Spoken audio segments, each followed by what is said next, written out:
Welcome everyone to Cocktails and Crime Analysis. My name is Charlie Gibberti, joined as always by Jason Elder and Cassie Langdon, my loyal co-hosts. And tonight's episode is all about ShotSpotter. Is it the magic bullet to end all crime? Does it not work at all? We brought in two experts to discuss the issue. Our first is Tom Chittum. Tom is a graduate of UNLV Law School and spent over 23 years at ATF, starting as a criminal investigator and retiring as the chief operating officer of the agency. He currently serves as the Senior Vice President of Forensic Services for SoundThinking, formerly ShotSpotter, and is an adjunct law professor at UNLV's Boyd School of Law. So, Tom, we'll start by asking you the big question. What are you drinking? Well, I'm an old-fashioned guy in more ways than one. More importantly, I'd like to point out my glass has the ATF badge embossed on it. Nice. So no one from ATF is going to have a problem with you drinking on the show, right? Well, the agency is known for the firearms and explosives, but where it really shines is with the alcohol.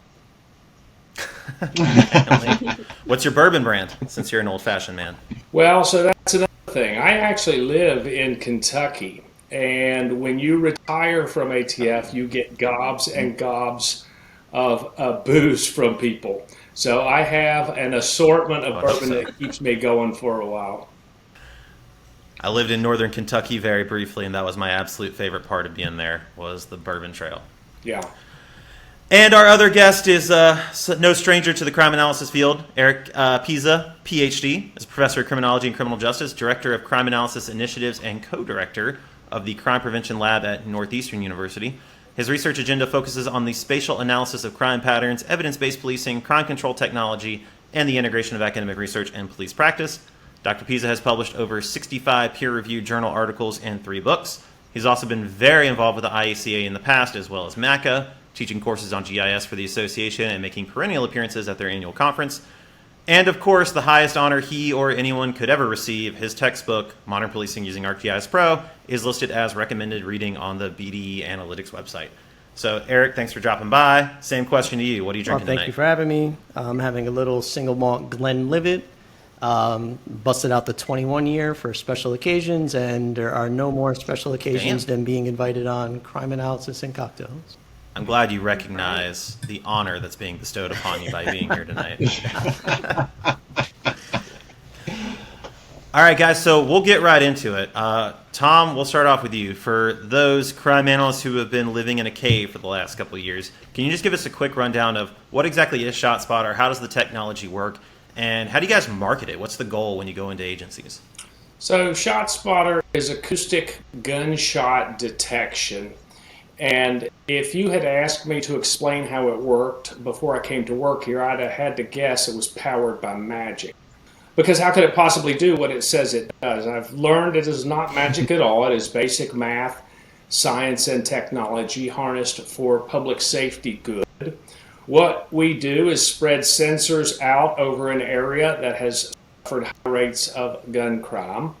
When guns are fired, they make a loud noise that travels out in all directions, and the sound hits our sensors at different times. By measuring the time difference of arrival at each of those sensors, we can calculate where the gunfire came from. We notify police so they can respond quickly and precisely to render aid to gunshot wound victims, to arrest offenders, to recover important ballistic evidence that's often left behind, to reassure their time of need. And all of that happens in less than 60 seconds, from the time of gunfire to the time we publish our alert. However, the real value of the technology comes from the chronic underreporting of gunfire in places that have suffered from it the most. We know that a lot of gunfire goes unreported through 911. Even when someone does call 911, the information they have to offer is often imperfect and incomplete, and ShotSpotter helps fill that gap. That's an interesting point. So in areas where you've put this technology in, can you give us some sense of how much police should expect the rate of reported gunfire to jump after they have ShotSpotter? So In other words, like what percentage of gunshots do you find are actually being reported before ShotSpotter goes out? So it varies. Research suggests about 80%, and our experience across a lot of customers suggests that is accurate. So you're talking about 4 out of 5 incidents being unreported to police. And the reasons why that is true vary. Some of them are practical. Gunfire happens in the middle of the night when normal people are sleeping. You get awakened by something, you don't know what it is, so you don't call police. But sometimes it's because these communities have grown numb to the sound of gunfire. They hear it so much, they have resigned themselves to living with it. They think that police don't care about them. They fear retaliation if they're seen cooperating with police, or they assume someone else will call but no one else does. And so a large portion of gunfire that occurs in certain communities goes unreported for those reasons and others. So what are the goals that police departments are trying to achieve whenever they buy and implement ShotSpotter? What are the major deliverables? Well, you have to ask each police department that, and I think that'll be a big part of the discussion we have tonight. ShotSpotter as a technology is just one tool in the toolbox, but how you use it will influence the results that you see from it, and the goals that you have from it for it can influence how you implement it. And what we have seen is implementation is a very important part of using this technology, as it is with using any technology. Now, Eric, I see you writing. You're either taking fastidious notes of what Tom's saying, or you're publishing your 66th journal article right here live on the show. You did recently publish a little article on the effectiveness of ShotSpotter, and I have a real quick question about this. I'm actually going to throw this up on the screen. You guys won't see it, but the guests will. The header of this report says National Criminal Justice Reference Service, and then you have the logos for Office of Justice Programs, BJA, BJS, NIJ, OJJDP, OVC, and SMART. Was there anybody that did not give you money to study ShotSpotter? Yeah, the only agency out of that list that funded the research project was the National Institute of Justice. Right. I think since the final report was placed on the OJP site, they have to put all of the OJP agencies on the logos on the webpage. If those other agencies would like to send us money to keep studying ShotSpotter, I'm not opposed to it. I saw that and I just thought everybody wanted a piece of Eric Piza. Everybody wanted to be part of journal article number 66. All right, so you recently published some studies. You were looking specifically at Kansas City and Chicago, and you were evaluating, we'll call it the efficacy of ShotSpotter. So can you tell us a little bit about the motivation to do this research, your methodology, and ultimately what you found? Yeah, let me start with the motivation. So this goes all the way back to 2019, actually. The Kansas City Police Department, who I've been actively involved with research with going back over a decade at this point, approached me about evaluating their ShotSpotter system. So they installed ShotSpotter in about a 3.5 square mile area in 2012, and before deciding whether or not to expand it, they were looking for someone to evaluate the program just so they could approach it with a little bit more scientific evidence than they would have otherwise. While preparing that proposal, I reestablished contact with a deputy superintendent in Chicago that I had known a while ago, and he said that despite Chicago doing the opposite, Chicago did not stick to a very small target area. They grew from 3 square miles to over 136 square miles over about a 5-year period. But he was also of the opinion that an evaluation would be beneficial to the city. So we applied for funding from the National Institute of Justice. We were fortunate enough that NIJ did select our proposal for funding. And with that funding, we were able to conduct what we believe, my colleagues and I believe, is the largest study on ShotSpotter to date. So we had 15 years worth of data from both cities. We had 15 years worth of crime data, calls for service, arrest, ShotSpotter activations. We had AVL data, so automated vehicle locator data. Crime analysts who are probably the audience for this program are probably aware of what that is. For anyone unaware with what AVL data is and a podcast catered towards the crime analysis community. We probably don't have too many people unfamiliar, but if anyone doesn't know, essentially those are the GPS trackers in patrol vehicles. So for both Kansas City and Chicago, we were able to measure precisely where patrol vehicles were on a 15-second increments. We've submitted our final report to we've submitted our final report to NIJ, and we've also published findings from this project across 5 peer-reviewed journal articles.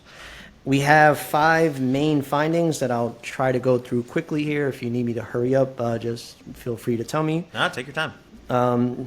Be careful saying that to a professor, right? I mean, we'll be here for 90 minutes, and no one else would speak.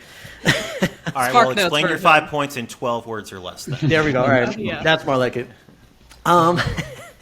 So we essentially found, again, 5 main findings. I kind of like to separate these into procedural factors and outcome factors. So the first procedural factor that we were able to measure had to do with police officer detection and response to gunfire. And to be frank, we found that ShotSpotter did deliver a number of potential benefits. So on average, ShotSpotter alerts come in about 93 seconds before the first 911 call reporting that event. So a 93-second head start to a potential shooting is never a bad thing.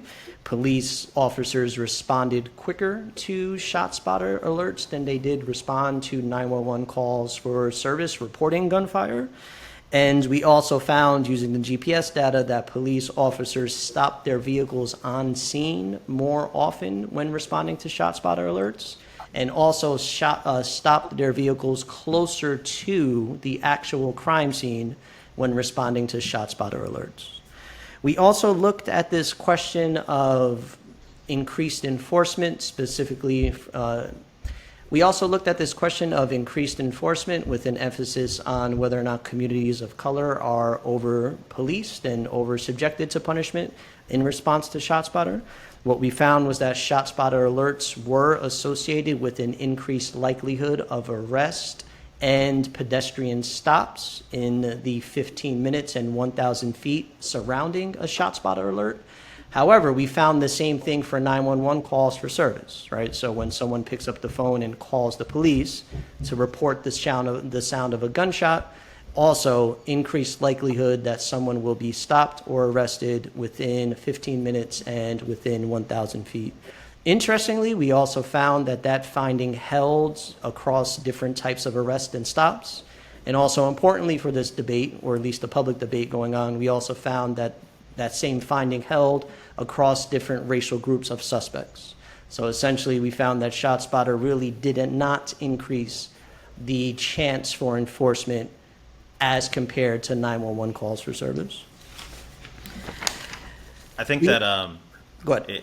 it's in our kind of pre-discussions leading up to that, we kind of threw out the issue of stop and frisk and that there being some civil rights concerns. But I mean, qualitatively, when you think of stop and frisk, at least the way that it's portrayed very often in the media, it's kind of like this nebulous reason for stopping somebody. But if you've got reliable machinery going off saying that a gun just went off in this area at this time, and you're close and you're there pretty quickly, I don't know. Is that seems like it's already pretty close to reasonable suspicion for justifiable stop and frisk.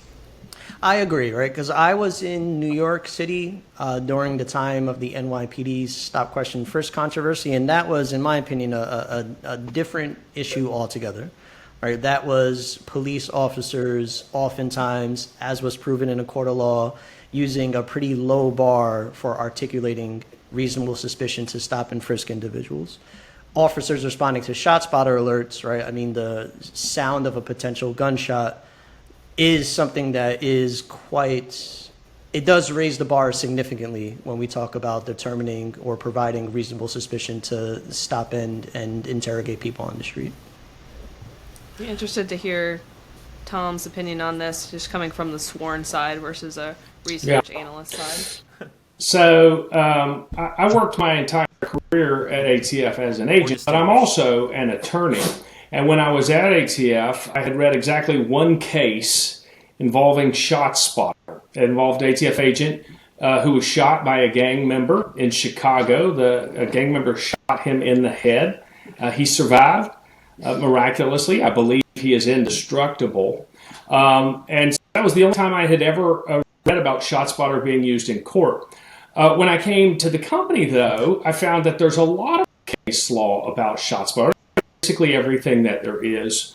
And ShotSpotter shows up in court in a few different ways. But with respect to stop and frisk, if you look at the case law writ large, courts consistently say that a ShotSpotter alert is one factor that's an appropriate and unique factor to be assessed along with other factors in establishing reasonable suspicion of criminal activity. But it must be considered alongside other factors like suspect behaviors, unprovoked flight, nervousness, evasiveness, person blading their body away, attempting to conceal what might be a firearm.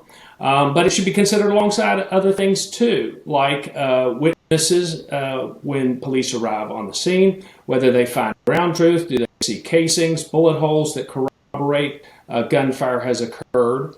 And what you find, looking at the case law, is ShotSpotter is very often the first event, not including the shooting itself, in a series of events that lead to arrests for gun violations. This makes sense, and I think it's confirmed by Eric's research that ShotSpotter often leads to more arrests than 911 alone. So it's an important tool. I think the problem is some critics believe that ShotSpotter blankets an area with reasonable suspicion, and that's just not how the technology works, and that's not how the case law is. And I think that's also a cynical view of law enforcement. I think that police try to play by the rules. And stop and frisk is an important tool, or stop, question, and frisk, as sometimes I hear it called, as Eric referred to it there, where police must assess the circumstances based on the totality of what they find. Stop and frisk works. We don't want dangerous people carrying guns. Police go out and try to identify dangerous people. And they want to increase the deterrent effect by making those dangerous people believe there's a strong likelihood that they will get caught with that illegal gun. But there is a cost to that sort of indiscriminate policing. What we see is very aggressive use of that sort of tactic really decreases support for law enforcement. And that is a real problem because law enforcement legitimacy is absolutely essential to its effectiveness. Very often in these communities, people know who's responsible for shootings, but if they don't believe police will use their information effectively, if they don't believe that they are just, they won't cooperate, and that's a real problem. I think there's promising research that shows things like procedural justice can help ameliorate some of the negative downsides to stop and frisk policing. And I wrote a blog recently. Procedural justice, in my mind, is just common sense and a little bit of good old-fashioned fairness and common courtesy, explaining to people what they're doing. The real challenge for law enforcement is identifying those people that are dangerous and are carrying firearms from people who might just be going about their business. I do think that technology can help with that. ShotSpotter gives them a precise location to go to. And I think it's worth pointing out without ShotSpotter on a random 911 call. Very often callers don't have much information to offer. I heard what sounds like gunfire. I think it came from out front, but they can't say if it's on this block or 2 blocks over, a couple of blocks over. And so what are police to do but to roam around searching? And I think that is far more likely to lead to this indiscriminate canvassing as opposed to ShotSpotter, which tells you a precise place to go to. The procedural justice angle is really interesting because I know one of the selling points that ShotSpotter stresses is when people hear gunshots and no one shows up, there's this idea that police don't care. And so I know that the company encourages police to respond to the area, knock on doors, and spread the awareness that they're aware, that they're in the neighborhood, that they care, spreading this sort of idea of safety. Eric, I want to throw it back to you really quick. your study did not cover perceptions of police or police legitimacy or anything like that, but it did cover effectiveness, case closures, crime prevention, things like that. Yes.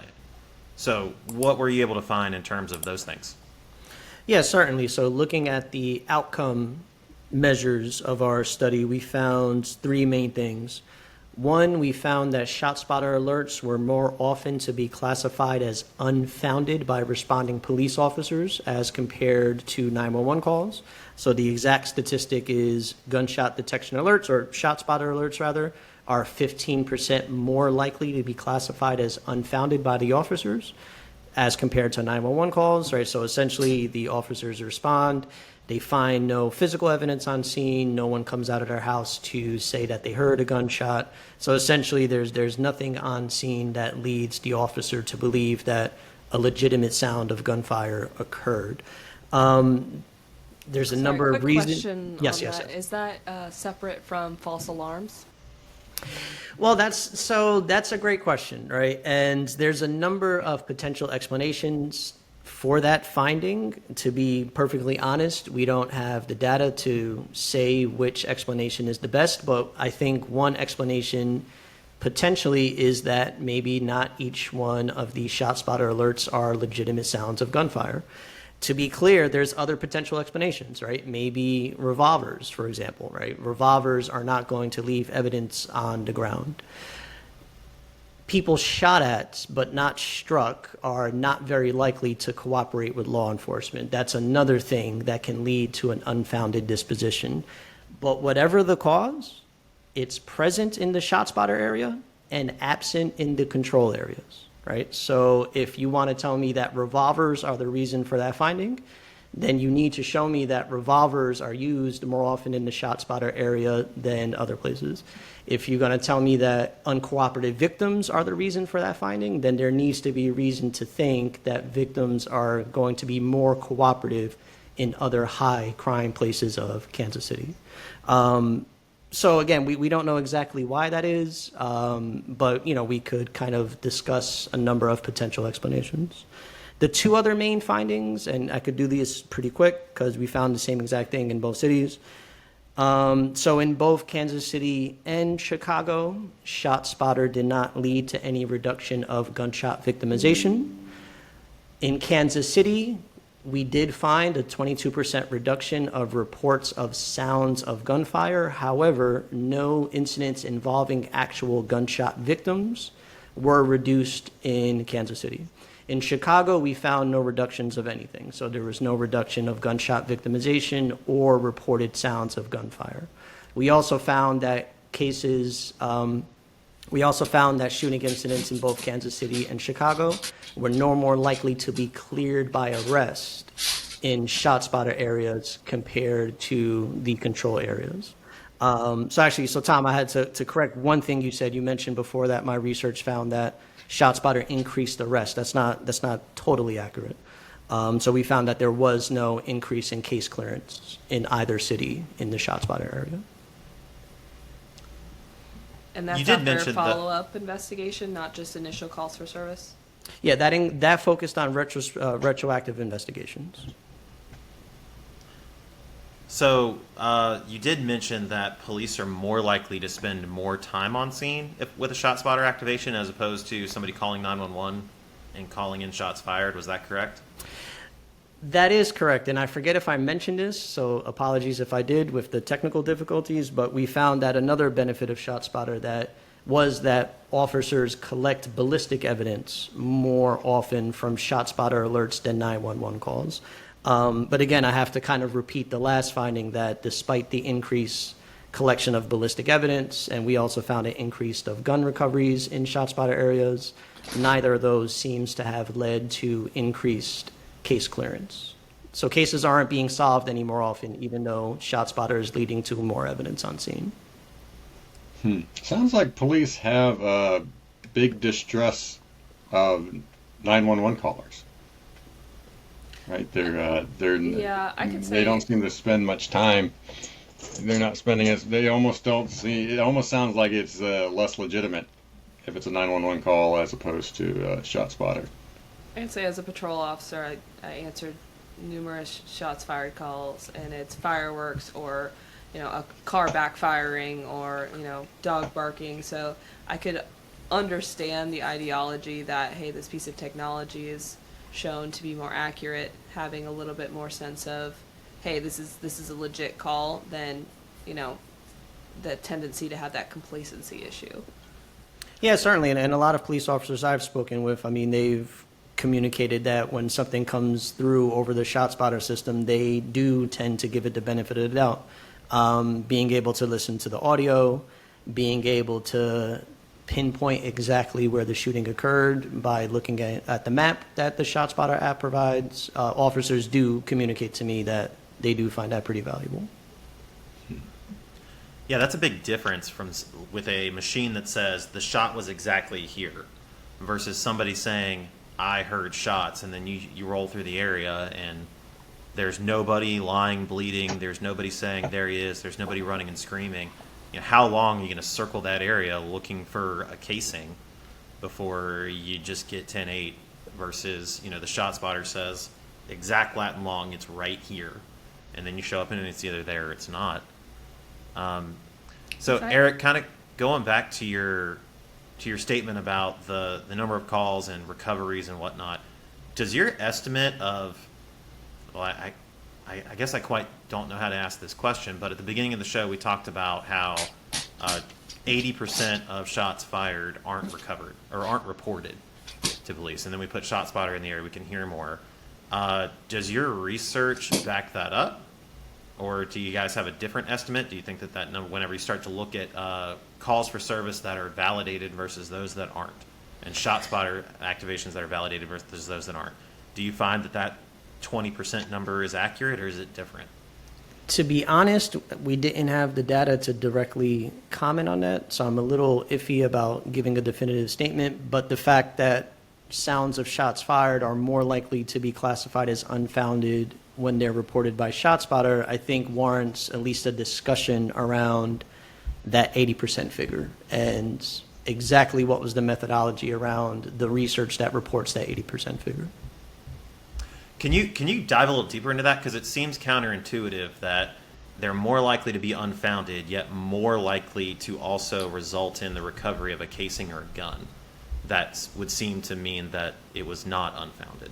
So how can both of those things be true at the same time?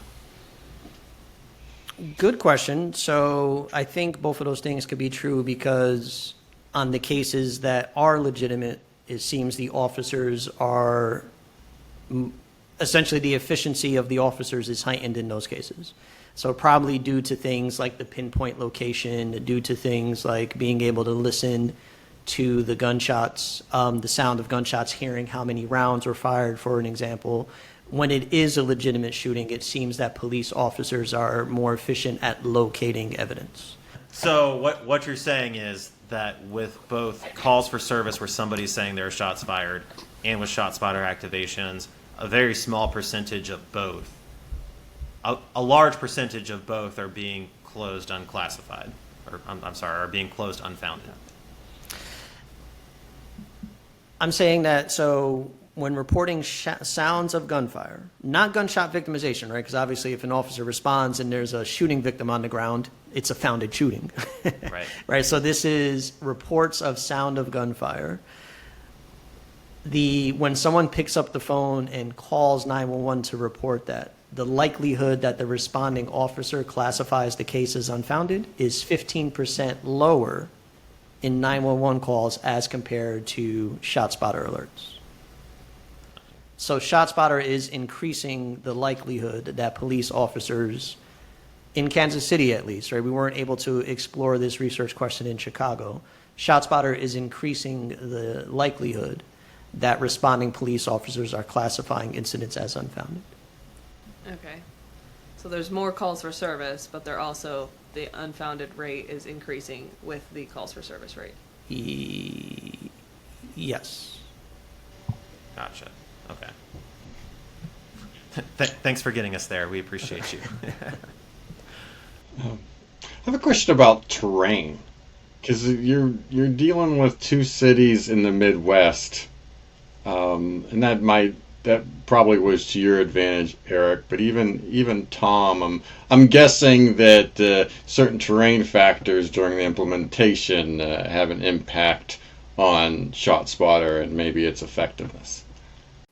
Well, this technology seems newfangled, and it certainly is sophisticated, but it uses well-established principles. The way sound propagates, its speed, the effect of the environment on sound. And so all of that goes into consideration when we deploy our system. And so each deployment is custom.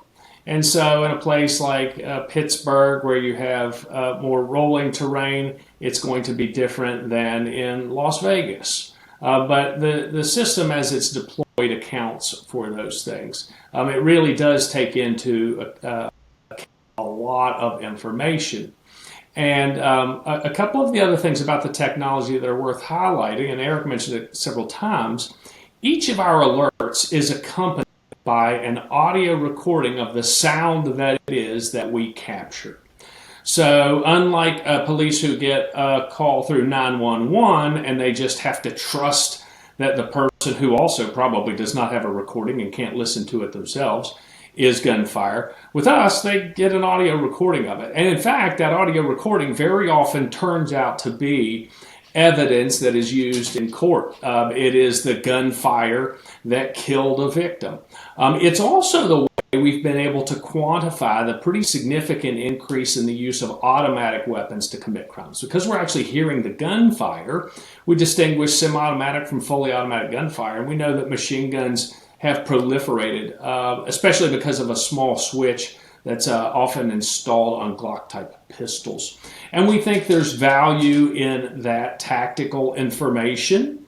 As you point out, police officers very often say that they like responding to ShotSpotter alerts. I think it's because they have practical experience with it. They know that they are likely to recover evidence. They know that it documents a likely very serious crime, and so they give it the priority it deserves. And so we have very strong support across the law enforcement base. And frankly, I think that that's a sign that the system is effective.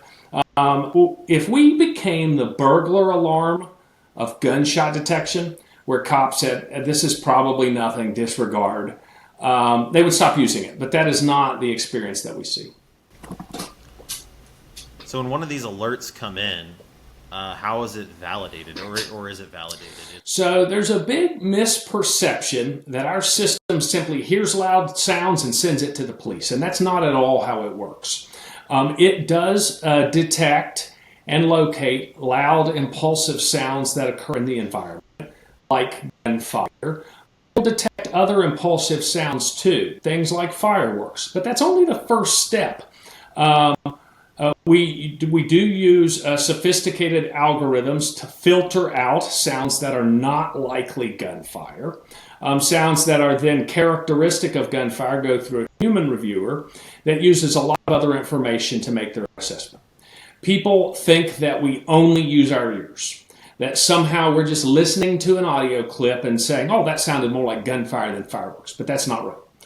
We also use our ears, and we listen for clues that something is gunfire, like the cadence of gunfire, the consistent, steady pulse strength of gunfire, or pulses that don't overlap. We're listening for audio clues that something is not gunfire, like the whistling, sizzling, or popping of fireworks, or the rev of an engine that precedes a backfire. But we're also looking at a lot of other data too.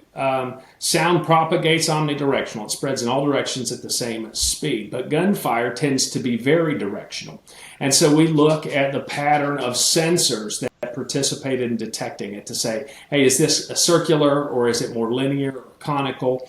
And we look at other data too, contextual clues, proximal events, and that sort of thing. Through all that filtering, then we only publish incidents that we believe are gunfire. The system is not perfect. Show me a technology that is, but we do maintain a high accuracy rate, and I think it's the reason our customer retention is so high. In the pre-show, you asked about customers who have discontinued service. And I'm sure that we'll get to that. But I think what you're going to see when we do is that far more customers depend on ShotSpotter, trust it as reliable, and think of it as an important part of their public safety strategy than those who have decided it's not an important part. That's actually a really great question for Eric. So, Eric, I know that we kind of get into the stats and the quantitative and the test the hypothesis and what's the conclusion, but you probably spent a lot of time with representatives from both Chicago PD and Kansas City. What were their impressions? Were they expecting you to come out and say that this is really great? Did they the boots on the ground say, well, yes, but to some of your findings, what's the perception among law enforcement? That's a really good question. And to be frank, I have more of an insight. I could give a much better answer to that question on the Kansas City side than the Chicago side. No fault of the city of Chicago, but a quick 30-second history of this project in Chicago. The deputy superintendent that I mentioned earlier that asked to be part of the project, he retired literally like a week after we got notification that we were awarded the grant. The deputy superintendent he passed me off to retired like a month after that. This was in 2020, right? We all remember what happened. Yeah, so we all remember what happened in 2020. We all thought the world was going to end, so we really didn't pick back up on the project until 2021. And by that point, I had very few, if any, institutional connections at Chicago left. So it wasn't until after we actually had findings that I was able to make a presentation to the leadership over there. In Kansas City, we had an open dialogue with the leadership from the very beginning. Every single time we generated preliminary research findings, we made a point to present it to the police chief and also to the command staff. We got feedback from them about what they thought explained some of our research findings. They asked some really good questions that led us to run some additional models and maybe tweak some of the statistics just to verify that the findings were robust. Made a couple of public presentations in Kansas City in open public forums in front of the city council and in front of the board of police directors. So given that, we heard a lot of perspectives, right? I mean, some champions of the system, right, kind of despite the findings about the lack of effect on crime prevention and case clearance, would always push back a little bit about like there's just, there's benefits that the research can't measure. To be perfectly frank, there's people within the police department that are on the complete opposite side of that and kind of feel like the results maybe verify the city should maybe, if not disinvest from the system, maybe not expand it any further. But to Kansas City's credit, it's a very healthy dialogue. No one side of the debate is shunned in favor of the other. So we've really benefited from hearing a lot of different perspectives from people within the police department and also within the larger city government in Kansas City. Tom, is there like a golden child ShotSpotter customer, the one that you always cite? Well, there are a lot of really good users of ShotSpotter, but they're not all equal, and I think that raises an important point. So as I said before, this is a tool. And how you use it determines the results you will see. If you buy a treadmill and you hang your laundry on it to dry, you will not get healthy from it. If you get on it and run every day, you're going to see different results. And we see that here too. ShotSpotter is going to increase the amount of gunfire you know about. That means you're going to have to increase your responses. You have to have a plan for using it. Simply having it doesn't solve any problems. It really does require an investment of resources to use it effectively. And so, we see differences across the country. I wouldn't point to any single police department, but there are, it's just one thing or another. So this actually raises an issue that I think is an important law enforcement thing across the profession. You mentioned before, Charlie, one other benefit of ShotSpotter is it allows police to respond out and reassure the community. And so when I'm talking to people about the best way to use it, one of the things I say is, even if you show up and you don't find a victim and you don't find a suspect, and even if you don't find evidence, it's worth knocking on doors and saying, hey, we got a report of gunfire. We just want to make sure that everyone is okay. Did you see anything Did you hear anything? If you call us, we will come. We just want you to know that we're out here and we care. I think that is true, and I think those low friction contacts can help really increase trust and confidence in law enforcement. But that is a luxury. Show me a police department that has spare time on its hands. And if we lived in a law enforcement paradise where police could pursue every lead to the end, I think we would see a lot more effectiveness. That's easier said than done. But it's not just true of ShotSpotter, it's true of other technologies too. So I mentioned when I was at ATF, I saw an evolution in what ATF calls, and a lot of other law enforcement now calls, crime gun intelligence. Reliable sources of information that law enforcement and intel analysts can use to identify shooters and firearms traffickers, the people that are pulling the trigger and the people that are arming them. In the past, law enforcement was largely sort of by the gut, or it was informant-led. Now we've got these other tools that we can use. Chief among them, from ATF's perspective, is ballistic imaging. It's National Integrated Ballistic Information Network, or NIBIN. Right? This system takes images of casings recovered at crime scenes, or images of casings from test fires of guns recovered, and matches them. And so it makes connections between crime scenes that may have gone undetected before, increasing the universe of leads that investigators have to follow.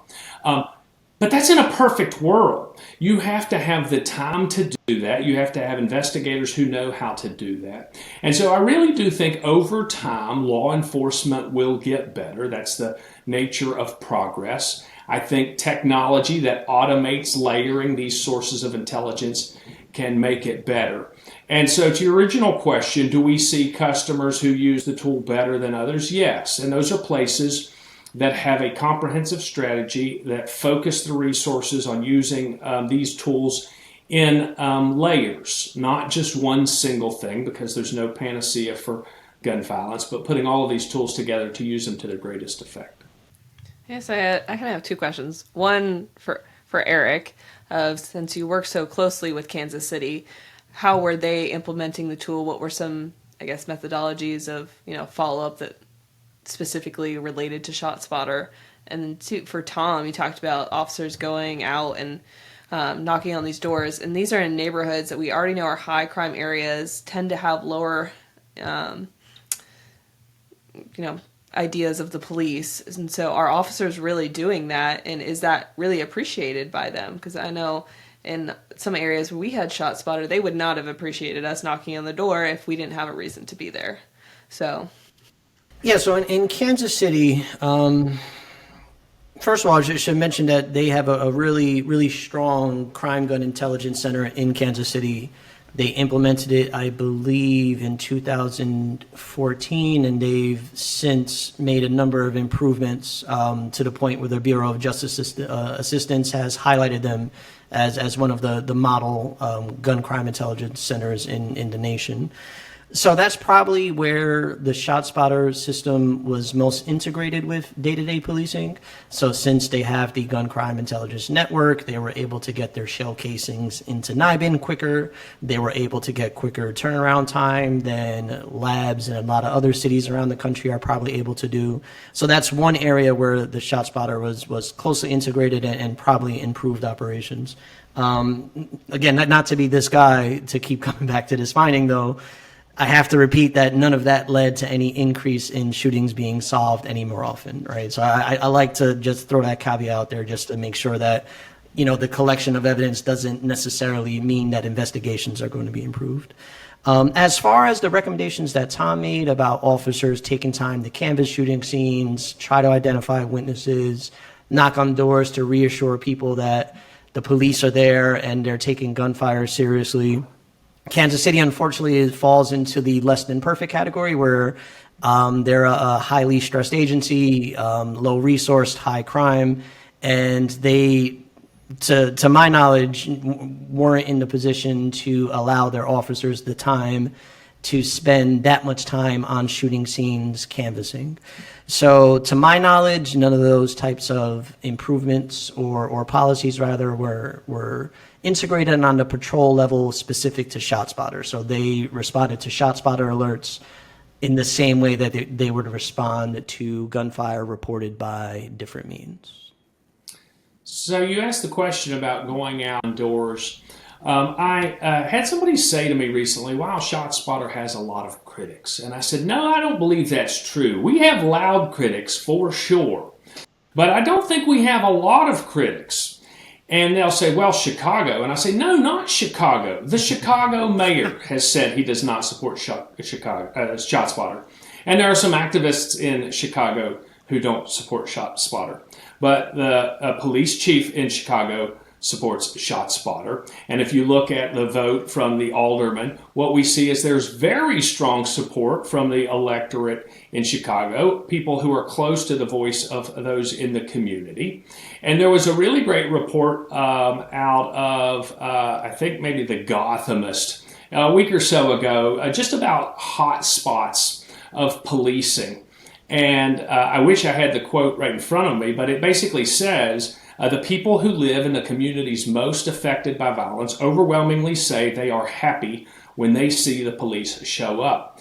And I think too often we paint with a broad brush, and we hear people talk about over-policing. But I think there are people that live in communities that have been plagued by gun violence, that don't want it, that do want to see police show up. You're absolutely right. Police knocking on your door is a stressful event. Even if you're a law-abiding citizen, you might be concerned that others in the neighborhood would see you talking to uniformed law enforcement and think you were cooperating, and you might be the victim of retaliation. I think police are sensitive to that. And so even while a person is shaking their head, no, I don't want to talk to you, they're saying, leave me your card and I will call you. Because they really do want effective law enforcement. And I think that that is true. If you look at sentiment surveys, there is support for ShotSpotter. So I believe that most law-abiding people, and I think even in places where there are high rates of gun violence, most of the people in those communities are law-abiding. They want good policing. And I think ShotSpotter is one tool that can be a part of that. To the question about whether or not ShotSpotter improves investigative efficacy, I think, again, looking back at the tool analogy, how you use it determines the results you'll see.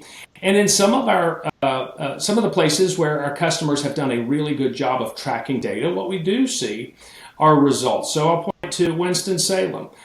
They had an academic that analyzed the data. And I watched the captain who was responsible for implementing it speak publicly about the results of their initial use. And she reported that they had arrested 17 people directly, but 51 people indirectly. And I think that that's evidence of the value of investigative follow-up.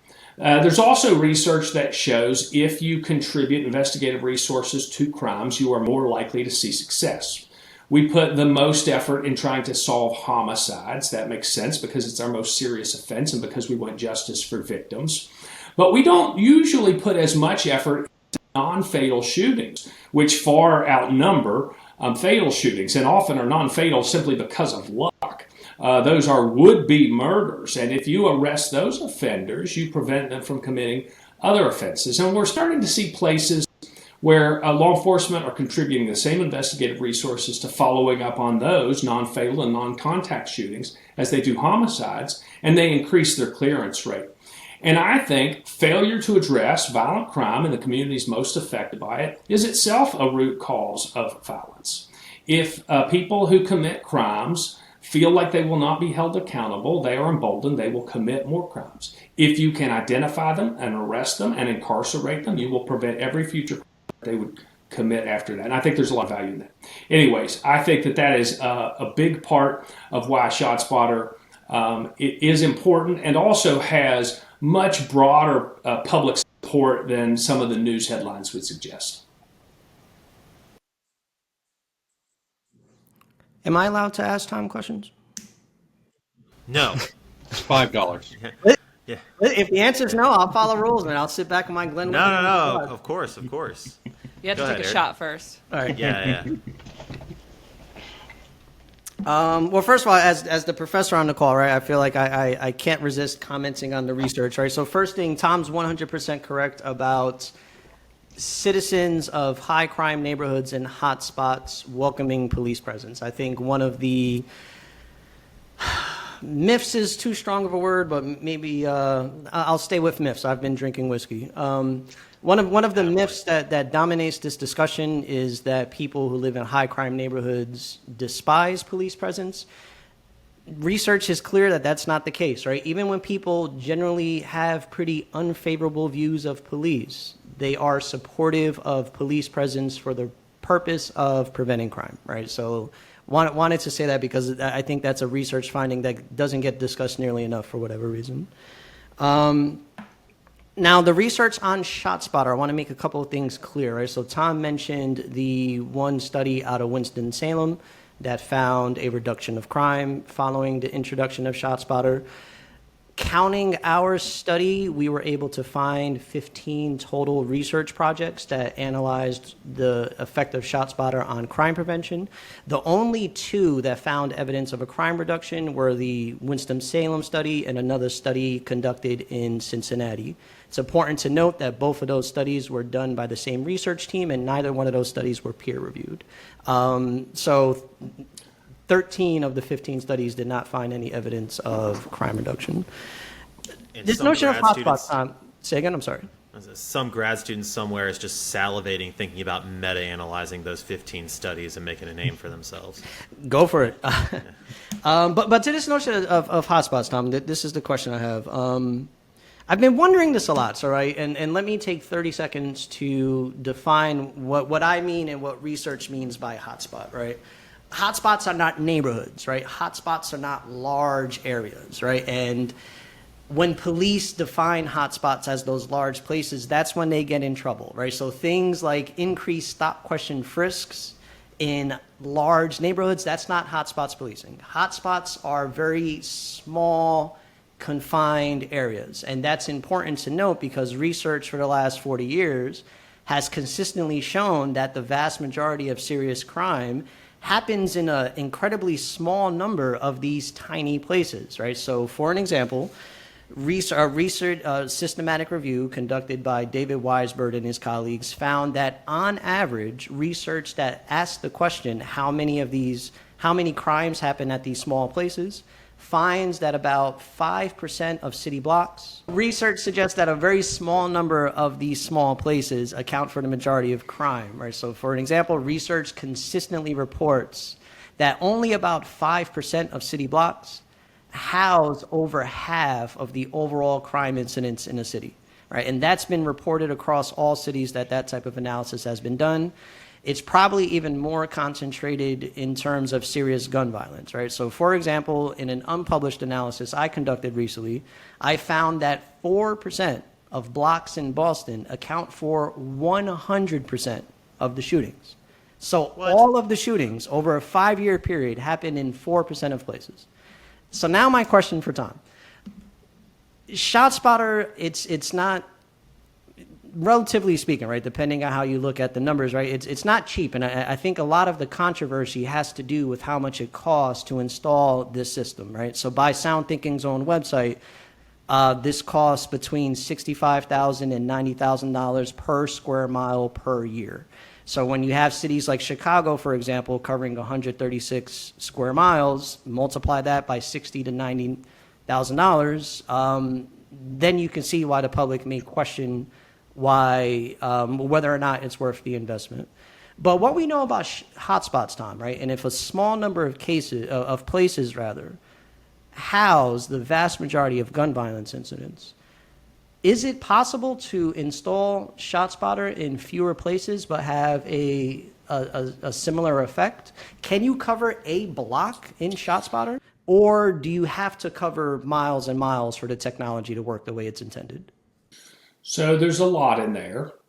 First, I didn't cite Winston-Salem for its conclusion about crime reduction, but rather arrests. And I think that there's a downside to using crime reduction as the singular measure of ShotSpotter's value. I think there's other measures that are more important, and I'll get to those. I agree with Eric, and everything that I have seen suggests that the shootings are concentrated in a small number of places, but those number of places are not like one dot on a map. And so even though it's 4% of city blocks, those 4% may be spread out over 30% of this city. ShotSpotter installations are customized. The customer determines what the coverage area is, and it doesn't have to be a precise square mile. It can be contoured to where the issue is. With respect to how much the system costs, I think that is a relative matter, and I don't think it's expensive when you compare it to the economic impact of gun crime in general. And these two things are related, the measures of the system's success and its value. So very often I will hear people say, ShotSpotter doesn't reduce crime. And I would say, okay, can you please show me the one thing that does reduce crime? Because we should be investing all of our money in that thing. There is no such thing, right? There's no singular tool that can reduce gun violence. It's a complex social issue. Not that reducing crime isn't an important goal and a measure worth looking at, but it's not the singular measure. More important, so another thing, look at how many of these alerts resulted in immediate arrests. And I'll say, well, immediate arrests are a measure and an important measure. And we know from the case law and from statistics that our customers track that ShotSpotter very often does lead to immediate arrests. I think the research has had a much more difficult time of quantifying the downstream arrests that result from investigations. But even still, immediate arrests are not the most important measure. I think the greater measure is how often does ShotSpotter help police locate gunshot wound victims, either where there was no corresponding 911 call, or at least faster than they might have otherwise found that victim with a 911 call. And Eric's research says 93 seconds. And I submit when you're suffering from a gunshot wound, those 93 seconds probably matter to you. And we know that from the experience of customers across the country, ShotSpotter is very often the only thing that leads them to gunshot wound victims. And what's the value of the lives of those people? Now, if we're being honest, some of those people that ShotSpotter helps police locate will die no matter what. Their wounds are not survivable. In those cases, I still think there's value in getting police on scene quickly so that they can collect ephemeral evidence, so they can locate witnesses before they flee, so that hopefully we can get justice for those victims.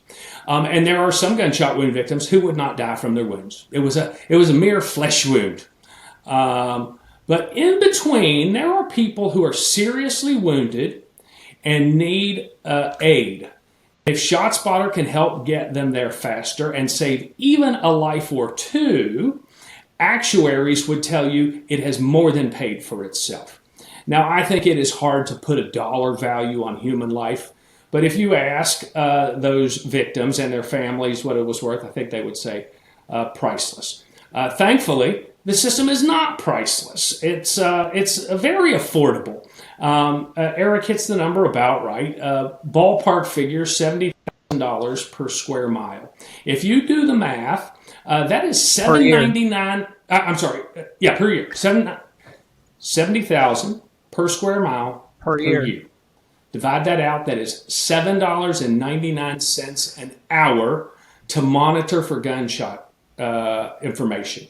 That is a drop in the bucket compared to some of the other costs that we may spend. The other thing I'll sometimes see critics say is, we have to forego all other things for ShotSpotter. They present this false either or. Like you can only have ShotSpotter or police staffing, only have ShotSpotter or civil rights. And I just think that's nonsense. You can have both, and we should. We should be adequately funding and resourcing police. One last thing I'll say about using the tool. I really do believe the best policing is like politics. It's local. You really do have to customize a strategy that focuses on your specific crime issues and locale. Like Eric points out, crime isn't everywhere. It's not like peanut butter spread evenly. And so we should be focusing our resources in the place where it can do the greatest good. I wish every city had ShotSpotter across the whole thing. But if you can't have it there, at least put it in the place where it can do the greatest good. If I could have a quick response, Charlie, before your next question. Only so to clarify rather the research observations. So Tom, you're correct. You didn't mention the Winston-Salem study. You didn't mention that one to talk about the crime reduction benefits of ShotSpotter. You mentioned it to talk about the benefits in apprehending shooters. Of the 15 studies we found, 0 found any significant effects of ShotSpotter on case clearance. The studies that have talked about the arrests that happened in response of ShotSpotter, all of those studies had no control group, right? So in other words, they're giving you the ShotSpotter statistic without comparing it to what business as usual is. You all are nice people, so I won't go into a research methods discussion, but that's not science, right? Like for you to say something either worked or didn't, you need to compare it to a control condition. So all of the research that has identified arrests increasing after ShotSpotter has not compared it to the counterfactual. The second, actually, and I think, Tom, did you want to respond? I think your video was a little in and out. So only to offer an anecdote, you mentioned that I went to law school. I also went to grad school at night. I got a master's in criminology. Very early in my ATF career, I went at night. And I went thinking that I was going to learn better policing, resource deployment, that sort of thing. What I found was that police are the coercive arm of the ruling elite intended to maintain status quo. It was pretty left-leaning. I still learned a lot from it, including things about research methods, and I think what Eric is saying is all true. But I remember even back then thinking, man, if we could get academics and practitioners together instead of being miles apart, we could really make some progress. And I do commend Eric. He, more than many researchers I see, have tried to bring his research into the mainstream, engage with the audience, make it practical. Anyways, that was just an observation. When you talk about all of these research studies, I think there are probably a lot of researchers that are predisposed to trying to reach those conclusions. Present company excluded, of course. So researchers are intentionally doing research to say ShotSpotter doesn't work? Well, I do think that there is a tendency to believe that there must be a reason it doesn't.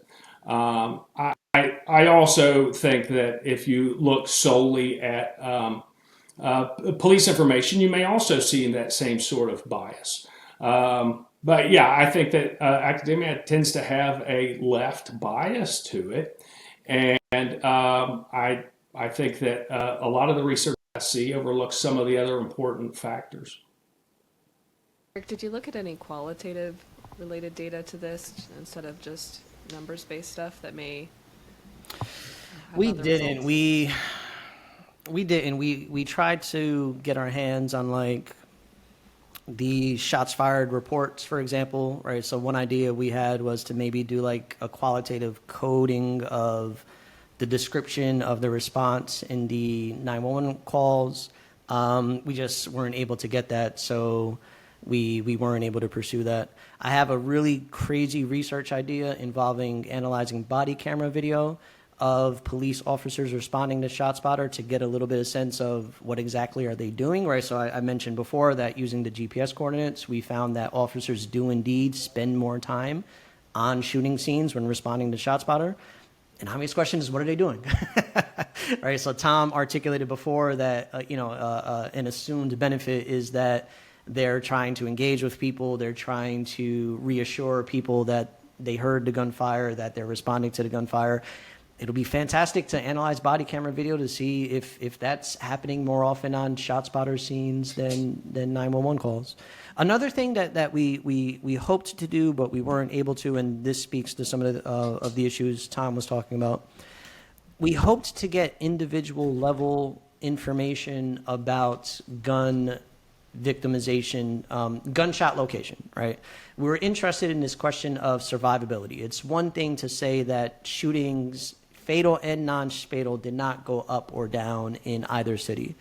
It's another thing to say, were people more or less likely to expire after being shot in ShotSpotter areas?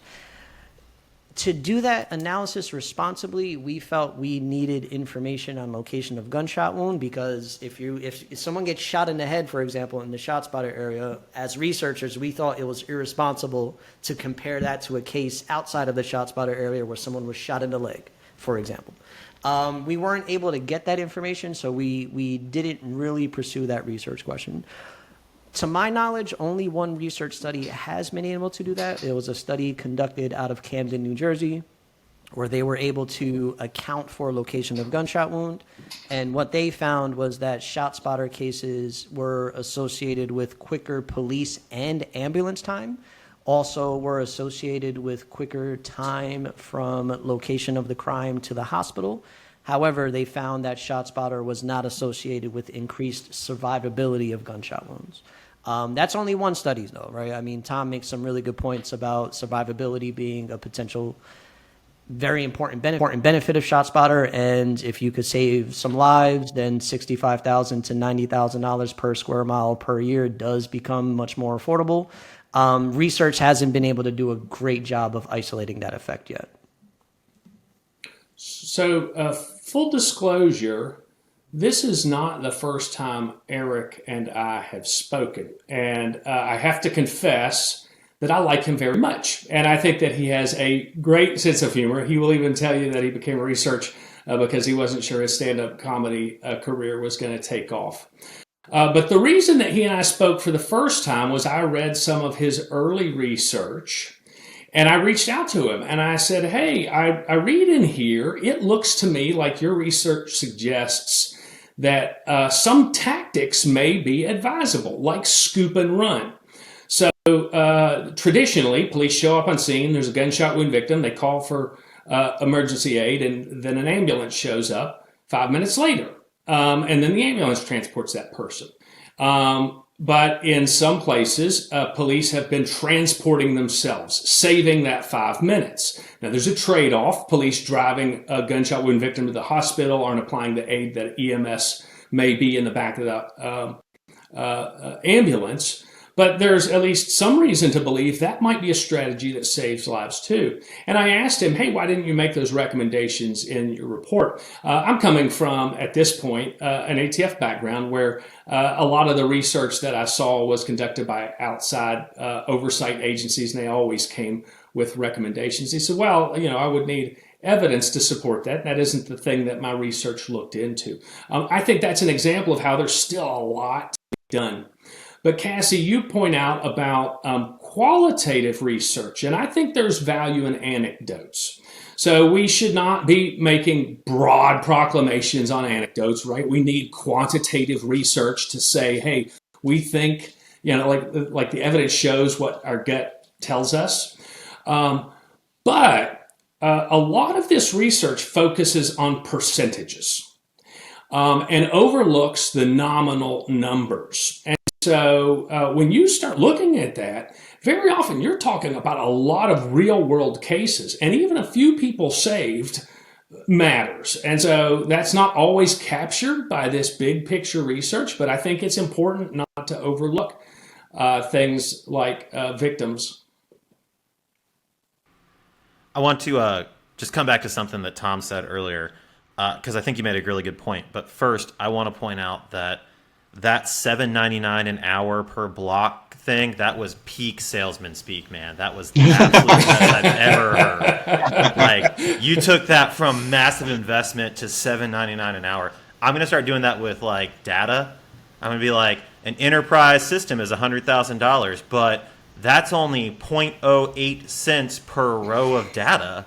So you can't afford... No, I thought that was great. You're right. The left lean in academia and the media when it comes to assessing law enforcement, that's a very real thing.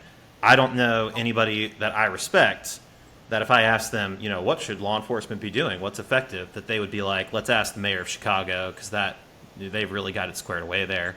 But you made a really great point. What exactly does work? And so, Eric, you obviously are very familiar with the body of literature on ShotSpotter, but I know that also crime prevention generally has been your jams for a long time. You've done a lot of research with CCTV cameras and the implementation of crime analysis and data-driven policing, different technologies. If I were the chief of police and I said, Eric, I've got limited resources, but I want to put it all into crime reduction, what exactly would you say? What would you advise me based on a prolific body of data that says XYZ works in terms of reducing crime? Yeah, certainly. So the body of policing research indicates some pretty clear lessons, right? First, focusing on places can be a little bit more efficient than focusing on people. I spoke before about how highly concentrated in space crime is. That's good news. That means that where crime happens and also when it happens, it's highly predictable, right? So police can target that a little bit easier than they could target criminal careers and predict exactly when people are going to be more criminally involved than at other times in their life. Proactive policing activities work much better than reactive policing activities. Problem-solving approaches, where police customize their responses according to the exact underlying situational problems, work much better than strategies that are cookie-cutter approaches, right? Well, we did that on that side of the town last year and it worked okay. Let's do that in this part of the town, right? And every time we have a problem, let's do the exact same thing. Being intentional about understanding the problems and crafting solutions to solve those problems works much better. The problem with technology is the way technology is often deployed in policing violates all of those lessons, right? Rather than analyzing exactly where crime is the highest, a lot of technology, and ShotSpotter excluded, right? So ShotSpotter does begin with an analysis of gunfire, but a lot of other technologies are just installed where it's easy to install. Let's put a CCTV camera on this street corner because there's a tall enough pole, or because the owner of that building doesn't mind the police drilling a camera into the side, right? Whether or not that's an appropriate crime prevention location is well down the list, right? So that's a problem. A lot of technology emphasizes reacting to crime rather than proactively addressing it. A lot of technology isn't leveraged in a way to help police understand the underlying situational problems that make hotspots to begin with. So the key is, if you want to use a technology-driven solution, try to figure out a way to leverage the technology in a way that targets hotspots a little bit better, that rather than supports police responding to incidents, helps police better understand why incidents are occurring in the first place to proactively do something to prevent these incidents from happening. From using technology in a way that helps police better understand the local context so that they could develop customized solutions rather than just using cookie-cutter approaches everywhere where they have problems in the city. You mentioned problem-solving approaches. Maybe in Kansas City was too small, but the SARA model, scan, analyze, respond, assess. The first step is look out and see where your problems are. Were there any efforts in Chicago to use their massive area that has ShotSpotter, and as part of that scan process where we say, all right, hey, all of a sudden shots started going off in this particular area as opposed to that one? Or are gunshots so concentrated and so stable that there really wouldn't be different data analysis from week to week? That's a really good question, right? And it's hard to say because at this point, so much of Chicago is covered that I'm not sure if they've actually passed the point of return of being focused, right? Because again, just so much of the city is covered. I'm not sure how much hotspot presence actually drove the installation at this point. And it's also hard to say because, again, frankly, as I said before, I don't have the necessary relationships. I don't have the type of relationships with the Chicago PD that I have with the Kansas City PD that allow me much insight to say exactly how it's being leveraged nowadays.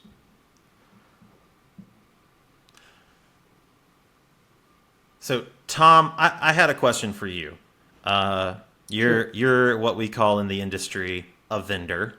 Whenever I was a crime analyst myself, I actually once put together a presentation and submitted it for a proposal called "Never Ever Ever Trust a Vendor." Thankfully, it didn't get accepted, and a couple years later, I myself was a vendor. So I guess it really is true. You either die a hero or live long enough to see yourself become a vendor. But I think that I think that's just indicative. Law enforcement is incredibly mistrusting. It is a difficult group to sell to. And whenever one of the very first things that any law enforcement agency does when they're considering a vendor is they look for the failures. And there have been some cities who got ShotSpotter and then for whatever reason did away with it. I think one of the things that people on the inside of law enforcement don't really appreciate as much as they should is that there are often responsibilities that the customer has that they can drop the ball on. And police departments are not project-based organizations. And, what we're talking about is not downloading Microsoft Word and banging out a document. This is a large-scale implementation process. As Eric mentioned, it requires management. And management, I think that there are a lot of crime analysts out there that will tell you they got hired because somebody said, we want to do data-driven policing and we want to manage with data. And then they get 2 years into it, and it's really kind of all the same. And now we got this analyst, and they're not doing anything. So when you think about the places that have got ShotSpotter and then done away with it for whatever reason, do you see that what sort of problems do you see that ultimately leads to that? Is it that the technology didn't work in that particular place? Was it that there were issues with implementation? Was it that the customer dropped the ball? There wasn't a change in management practices? What sort of things do you see in those particular cities? So to your first point, I became painfully aware of that almost immediately. So I spent nearly 27 years in service to my country. And then I came to the private sector and everyone was immediately suspicious of my commercial motives, as if somehow I had become a mercenary. Which wounded me deeply because I am very committed to these issues. So I came to this company because I saw incredible potential in its technology to help improve policing, save lives, and reduce crime. This is very easy for me to talk about because I believe strongly in it. But your point is well taken. Really, when I think back to my time working in the federal government, I consistently gave every vendor I encountered the stiff arm. And that included guys that I had known when they were on the job. And then they reach out and they're like, hey, Tom, you want to grab lunch? And I was like, I'm not buying anything, if that's what you mean. Which now, in retrospect, I see made me kind of a jerk. And it also, so this is something else I'll point. I started out in the federal government as a GS4. Which is, if you know anything about the pay structure in the federal government, very ranking. And when I left, I was the number 2 in charge of the ATF. So I had worked my way up there. And every step along the way, I would look back and think, oh my God, there was so much stuff I didn't know. But I thought eventually I would stop having that experience. How's it possible I keep getting promoted with all these things I don't know? And then I came to the private sector and I got hit with that again. Oh my God, how did I not read these things? First of all, I didn't understand the full potential of ShotSpotter. I spend a lot of time proselytizing about that now and telling people, hey, here are the things I did not see before that this technology can help you do. Please use it better. But I also didn't realize the value of engaging with the private sector. There are a lot of smart people working over here. And like some of them don't want to be on the front line, carrying firearms, making arrests, putting themselves directly in harm's way. But that doesn't mean that they aren't contributing to important social goals. And so that is my plea to people to at least keep an open mind when you encounter vendors. Second thing, I would dispute that ShotSpotter has failed anywhere. That places everything on the technology, and I don't think that that is an accurate assessment. So I see the same criticism in the news over and over and over again. Cities across the country are canceling ShotSpotter. And when they say that, they list the same handful of cities, literally a number that I can count on my fingers, that have canceled over the last, say, decade. But what they don't point to is the 170 active customers, 170 plus active customers. And this is true. In the last year alone, more customers have expanded their coverage area of ShotSpotter than have discontinued service in the company's entire history. We have an incredibly high retention rate, but I think that there's an intentional effort to mislead people into believing, hey, the technology doesn't work, and so people are banning it right and left. I already talked about people painting with a broad brush. Oh, Chicago, no. Brandon Johnson, the Chicago mayor. Oh, New York, no. The comptroller of New York. You can look at his report and see NYPD completely rejects his conclusions. And so I don't think ShotSpotter has failed anywhere. I think the factors that you point to are important ones. Did the customer go into it with a clear understanding of what would be required to make it successful, to use it, to respond to it effectively? There are probably a lot of decisions that go into running a large city. I have never been a city administrator. I've never been elected to office. I know that you have competing demands. And so for those cities that have discontinued, I wouldn't want to speculate about what their motivation was, but I don't think that it's because ShotSpotter has failed. Rather, maybe there wasn't a champion. Maybe they didn't have a good implementation strategy. Maybe there were outside forces that pushed it out even when they wanted to keep it. In the sake of transparency, since I studied Chicago and Chicago's mayor is trying to cancel the contract, I should probably say that I did present findings of this research project to the team a week before they came out with that cancellation decision. I had no contact with them, right? I mean, they learned of our research project. I kind of explained earlier about how all of my contacts left the city of Chicago. They asked to have a discussion. I'll speak to anyone about it. To be perfectly blatant, though, like I'm not entirely sure that the findings of my research played any role in their decision making. I mean, Brandon Johnson ran partially, and this was a large part of his campaign, on canceling ShotSpotter. So I don't think there was anything that I could have told the mayor's office in that meeting that would have changed their mind, to be perfectly honest. So I have to revise my answer. In Chicago, Brandon Johnson, some activist organizations, and Eric Piza want to cancel ShotSpotter. I'm kidding. Hey, look, to Eric's credit, he already disclosed that publicly in an article. Yeah. And recently, Eric and I appeared at more or less the same time, not together and not coordinated, at a city council hearing in Boston. And there he struck an intentionally neutral tone. I'm not here to make policy recommendations. I'm here to give you facts. I do think that his research has been co-opted by people who are anti-ShotSpotter. I think you can read the same research, and I very often do, as, wow, there's a lot of value that comes from ShotSpotter. If you look at the singular measure and some of the others that Eric has pointed out, you might say, oh, it didn't work. But if you look at all the others, faster response, greater awareness, more precision, more arrests, more evidence, to me that sounds like a successful tool.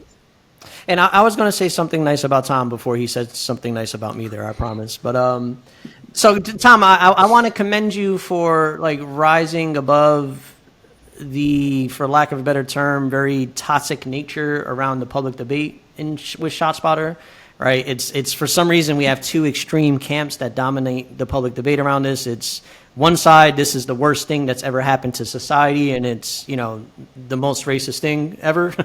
And on the other side is, this is the greatest intervention in the history of policing. It's been interesting to me that every time I publish an article on ShotSpotter, we're publishing an article on one specific finding. I could be called either anti-police in response to what I publish, or I could be called a pro-police apologist. I've been called both, and it's kind of hysterical. Sometimes I'm called both on social media media in response to the same research article that I published. It would be in Tom's best interest as a salesman and a vendor to have that shallow of a binary view of this, right? It may be in his best interest, or at least it'll be easy. Maybe best interest is overstating it. It would be very easy for Tom to treat me the same way when I publish something that he may not totally agree with or like. But the fact that we've been on here, we've spent over an hour kind of discussing, I think there's a lot Tom and I agree on. There's certainly some things that we disagree on, but I appreciate Tom for being willing to engage in these conversations and to come from it from a very objective, reasoned standpoint. Far too many people come at this discussion from a very different place. Well, I appreciate you saying that. I really do believe that reasonable people can disagree, and I think you can disagree without being disagreeable. It honestly shocks me the zero-sum stance that we so often see, because there's just so much more common ground, I really do believe, between all of us in this country on a lot of issues. And I really do try to keep an open mind. So I'm grateful for you saying that. I will tell you that it's pretty easy for me to do this. So I spent a couple of hours talking to staffers for some elected officials, answering any question they asked me about ShotSpotter. And at the end, I said, look, I genuinely do not know if the council member you represent is pro-ShotSpotter or anti-ShotSpotter, but it does not matter to me. If they support it, great. I would like to make sure that they understand ways to advocate for it. If they oppose it, I want to at least make sure that they're opposing it based on a truly informed opinion, and that I can respond to any misunderstandings or misperceptions they have. I will tell you, Eric, you're in good company. In a single week when I was at ATF, the agency was sued by California for under-enforcing the law, and the subject of an NRA letter writing campaign for over-enforcing the law. And so I said, the true measure of ATF's effectiveness is if it has made 100% of America unhappy with it. So not the place I'm sure you want to find yourself, Eric, but I really do admire you for trying to be out in the open about your research and trying to bring what can be dense issues to lots of people. Eric, another thing you'll see if you start, not Eric, I'm saying this to everyone about Eric. If you start trying to keep up with academic research, what you're going to find is a lot of it's behind paywalls. Eric goes out of his way to make his research accessible, and I think that's commendable. Thank you, Tom. I'll also just throw it out there. I appreciate that Tom's willing to come on and talk about the kind of gray area. I think a lot of times law enforcement are used to people in sales coming in, and it's all shiny, and it's all easy, and it's all simple, and it's all a magic bullet, and that's just an immediate turnoff. And so just being able to get down into the muck and talk about some of these details, I really appreciate it. Tom, I did want to ask you one question kind of a personal nature. So a lot of what I spend my time talking about with crime analysts who work in police departments are career growth and ultimately leaving law enforcement and going to the private sector. And for analysts, there's a huge job market out there. I think it's much bigger than what they find in law enforcement. But still, even when we talk about better money, better growth, better pay, whatever, a lot of analysts who have spent 5-10 years in law enforcement agencies have this perception that the private sector is risky. You're going to be detached from the mission. It's not going to be as fulfilling. But you don't really seem to give that vibe. So just on sort of a personal, professional level, can you just speak to that analyst briefly that's got all the potential in the world? They're not growing anymore in their law enforcement agency. They're thinking about the private sector, but they have those concerns in their mind. Well, of course, that's a personal decision to make. But over the course of my career, I saw a big change in law enforcement. When I started out, an agent like me could work a case soup to nuts by him or herself. By the time I retired, it really did require a team approach. There's so much more specialization. There are so many tools that are difficult to use, intelligence tools, for instance. And what a lot of us were observing was the composition of the law enforcement profession hadn't changed to keep up with that. If you want to be intelligence-led, you have to have intelligence professionals that can help analyze it. And so I actually do think the market for government intel analysts and that sort of occupation is going to continue growing. At the same time, as I have learned coming over to the private sector, there is so much information available that smart companies are trying to use their data for a lot of purposes. So I have said before, when I was at ATF, all I ever thought about was investigating, arresting, and prosecuting gun offenders. It did not occur to me that aggregate gunfire data might be useful for anything other than that. But of course, I have learned so much from the smart people at this company. Using this data, you can use it to measure the efficacy of laws. You can draw conclusions about trends in crime. And so the private sector is going to depend also on an increasing segment of the workforce that is data-driven, can understand and use these tools, can conduct analytics. And of course, I think AI is going to help with some of that, but we're still going to have people who understand how to use AI. You asked about some of the differences, and there are some pretty salient differences between public service and private sector. There is a sense of job security in the government service that is not present in the private sector.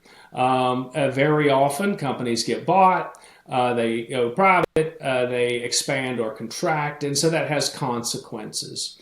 There's also the potential for making a great deal of money in the private sector. And somebody who thinks that there isn't meaningful work to be had in the private sector hasn't worked for a company like SoundThinking.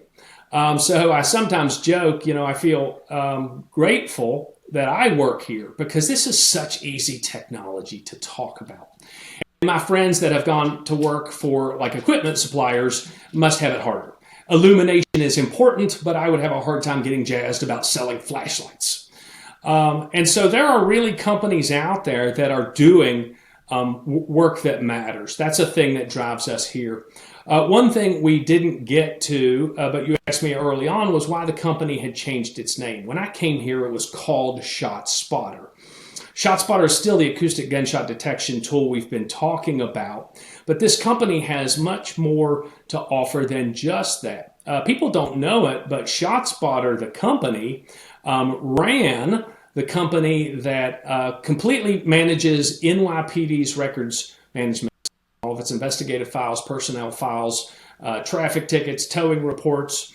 But you wouldn't think about buying a case management software from ShotSpotter. And so the company rebranded to SoundThinking, which pays homage, of course, to the company's origins.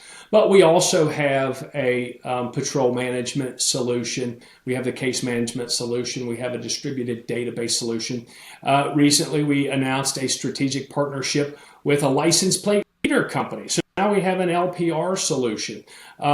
Just evidence that there is going to continue to be increased focus on using multiple tools for good effect. So anyways, there are definitely pros and cons.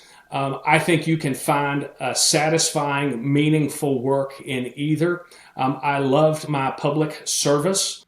I am glad I got to serve my country. It was something to be able to stand up and say, I'm here on behalf of the United States. But working for this company has shown me that there's a lot of good you can do in the private sector too. Jason, Cassie, you guys have been uncharacteristically quiet tonight. I don't want to hog the stage. Yes, and I've been sitting still.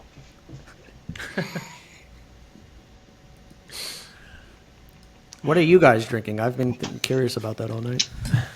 Oh, I'm recovering from a cold, so this is some loose leaf raspberry elderberry tea. Party time. You got some booze in it? No, because I don't think my cold medicine and booze would Cassie, go together. this is not elderberry tea and crime analysis, all right? We'll talk about this off the air.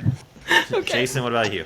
I I recently had a trip to Louisville, Kentucky, and I picked up a local rabbit hole You went down a rabbit bourbon, hole. and so that's what I'm drinking this evening on the rocks.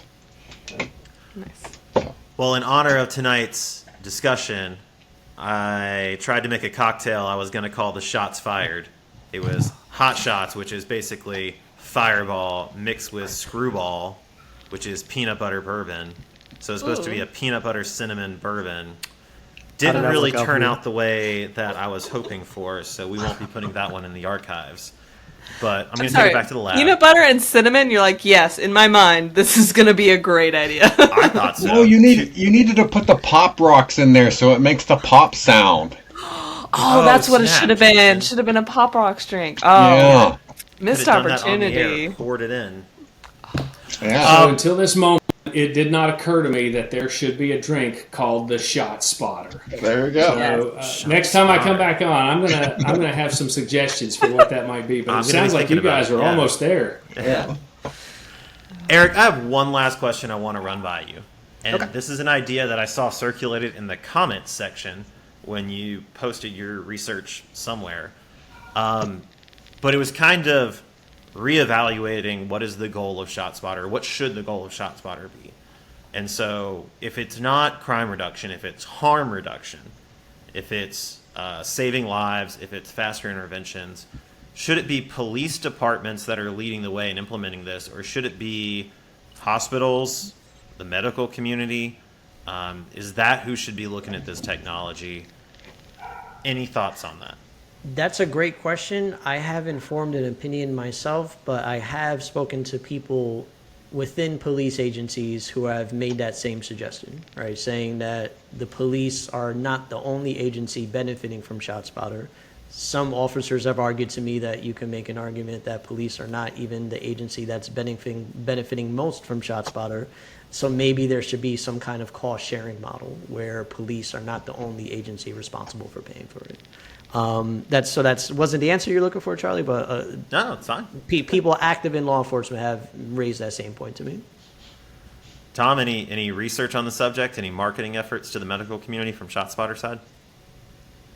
So I'm glad you asked. So I mentioned novel uses of the technology. We talked about how crime is not distributed evenly across the landscape, and neither should the resources, non-police resources that we use to support crime victims.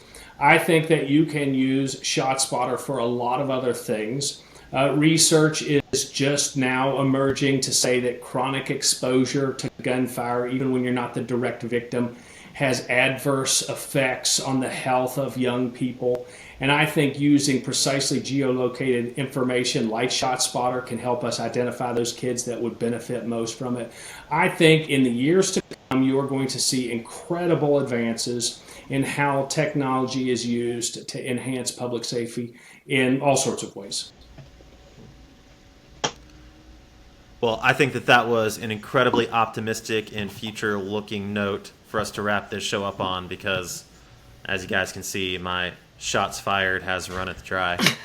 So, Eric and Tom, want to thank you guys for being on with us. Thank you so much for lending your expertise. This has been a great conversation. And Jason, Cassie, of course, I'll see you guys in a week or two when we get together and do this again.